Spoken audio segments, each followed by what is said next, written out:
Hey, Roger Martin here from Billings, Montana. Good day.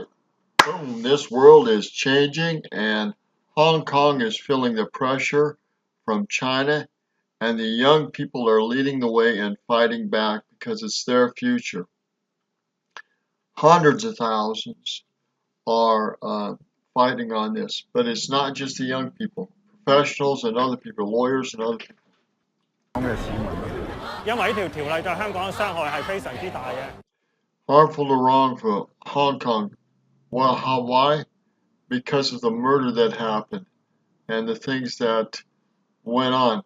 It explains that this guy took his fiancee or wife. She was pregnant. He killed her. He went over to Taiwan, and there was no extradition agreement between Taiwan and Hong Kong, so he got away with it. There, 1 month later, Chan confessed to murdering his girlfriend, who was pregnant at the time. But there was a problem. Hong Kong authorities couldn't charge him for murder because he did it in Taiwan. And they couldn't send him back to Taiwan to be charged because Hong Kong and Taiwan don't have an extradition agreement. So in 2019, Hong Kong's government proposed one. It would let them transfer suspects to Taiwan so they could be tried for their crimes. But the same bill would also allow extradition to mainland China. That's the fly in the ointment. Extradition to Taiwan and also extradition to mainland China. Now remember, Hong Kong, when it was allowed to go free back to China, developed the idea that there are two different situations. That Hong Kong would have freedoms that mainland China wouldn't. But China is trying to squelch these freedoms. You'll hear this in a moment. There's no fair trial, there's no humane punishment, and there's completely no separation of powers. And that's what sparked these protests. China and Hong Kong are two very different places with a very complex political relationship, and the extradition bill threatens to give China more power over Hong Kong. See, Hong Kong is technically a part of China, but it operates as a semi-autonomous region. Now, separate autonomous region.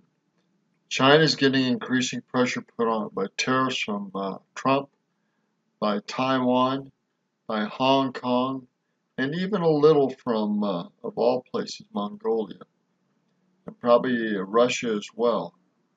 China's getting some great financial pressures put on, especially by us, and some social issues put on them by Hong Kong. Is Hong Kong going to lead the way to finally break camel's back in China, and are there socialistic policies going to soften, or are they going to get worse before the second coming? Time will tell.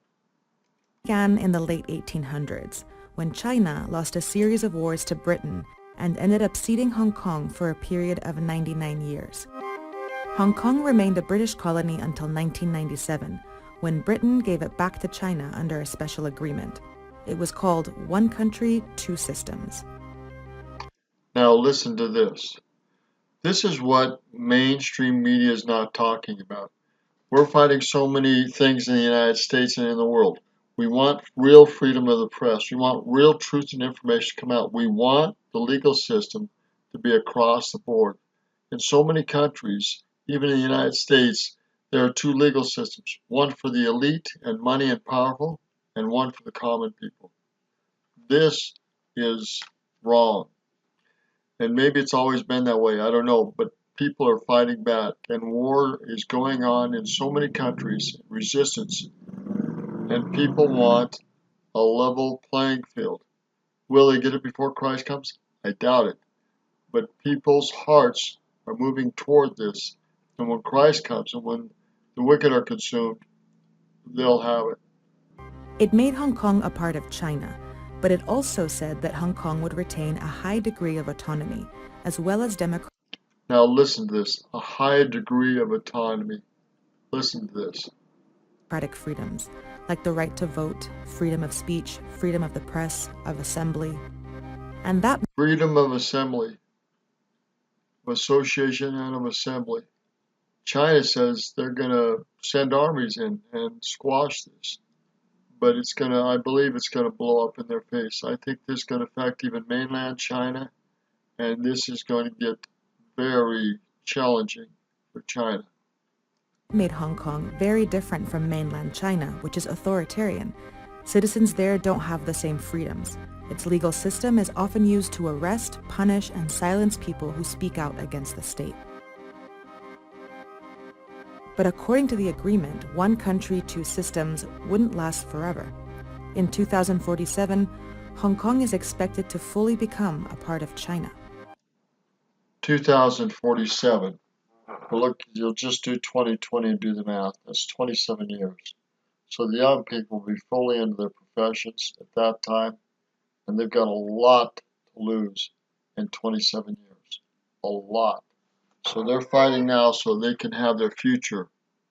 Think about that. And so many white hats in the United States are fighting so we can have a political future, even past Trump's office. This has started a process, and it's going to play its way out one way or another. The problem is, China isn't waiting for the deal to expire.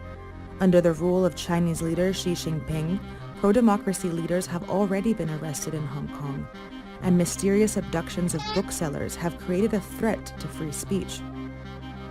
So China is already pushing before that time. And this is going to be bad news for Hong Kong citizens. Already is. This is why the protests are so massive and so big and ongoing. But Hong Kong has been pushing back. In 2003, 500,000 Hong Kongers successfully fought legislation that would have punished speaking out against China. And in 2000, fought legislation that they'd be punished for speaking out against China. Successfully fought and passed legislation. When you get into their legislative body, you'll understand why this is so difficult to do. 2014, tens of thousands of protesters occupied the city for weeks to protest China's influence over Hong Kong's elections. Tens of thousands, and they're fighting against Hong Kong's, fighting for Hong Kong's freedom and against mainland China's influence in those elections. Now, Hong Kongers are fighting the extradition bill because the bill is widely seen as the next step in China's encroachment on Hong Kong's autonomy. 因為我哋對呢個中國嘅法律係冇信心。任何一個市民，如果係大陸政權，佢係唔中意你，佢可以。So China can use any excuse to squash the power. But let's go in here. This legislative council is very interesting, but it's also trouble. You got 70 seats. It's called the LegCo. But there is a problem with this, a major problem, and it's major influence by China. Legislative Council, or LegCo, and it has 70 seats.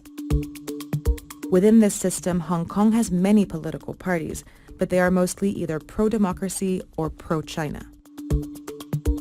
In every election, Hong Kong's pro-democracy and anti-establishment parties have won the popular vote, but they occupy less than half of the seats in the LegCo. See, that's a problem. People want democracy, but they occupy less than half. When Hong Kongers vote, they're only voting for these 40 of the 70 seats. The other 30 are chosen by the various business communities of Hong Kong.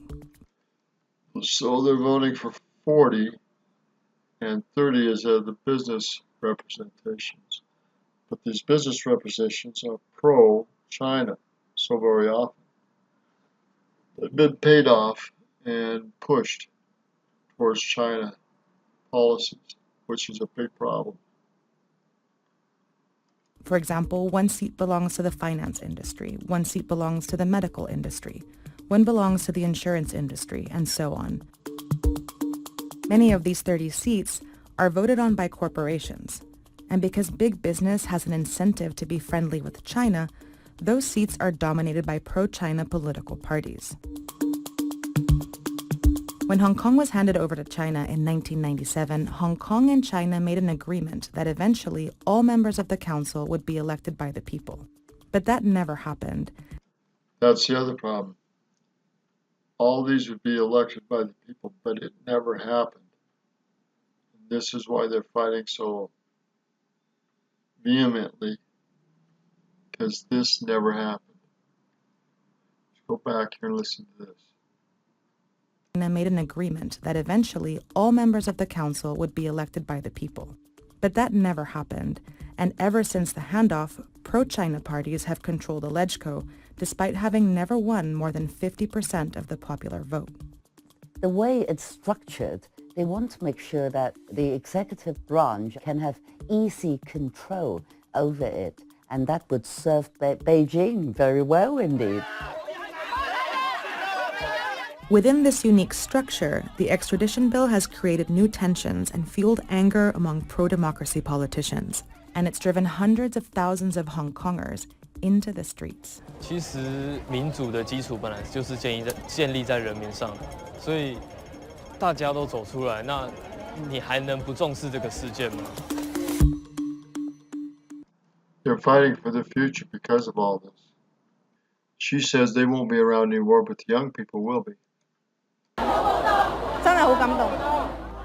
The protests have convinced Hong Kong's government to suspend the bill, but that's not enough. Many want the bill withdrawn completely.